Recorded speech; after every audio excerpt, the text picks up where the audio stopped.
அநீதியான காரியத்தை செய்துவிடக்கூடாது என்பதில் கவனம் செலுத்தணும். இதில் நீங்கள் கவனமாக இருந்தால் உங்களுடைய தேவைகளுக்காக நீங்கள் கவலைப்பட தேவையில்லை, அது உங்களை தேடி வரும் என்று ஆண்டவர் சொல்றார். அப்போ நீங்கள் எதை தேடணும்? தேவனையும் அவருடைய ராஜ்யத்தையும் அவருடைய நீதியையும் தேடணும். மனசில் ஆழமாக பதித்து கொள்ளுங்க. ஆண்டவரே, எனக்கு நீங்கள் தான் வேணும், உங்களுடைய ராஜ்யத்தில் நான் பங்கடையணும், நீர் விரும்புகிறபடி நீதியான ஒரு வாழ்க்கை வாழணும், எனக்கு கிருபை தாங்க, அநீதியான எதுக்கு நான் இடம் கொடுத்துடக்கூடாது, நீ மட்டும் செய்யுங்க. உங்களுடைய அனுதின தேவை சந்திக்கப்படும். உங்களுக்கு தேவையான அத்தனை காரியத்தில் தேவன் அற்புதம் செய்வார். அவ்வளோதான், கவலைப்படாதுங்க.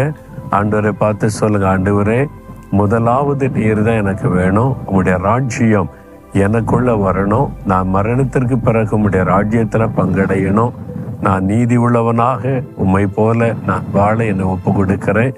இயேசு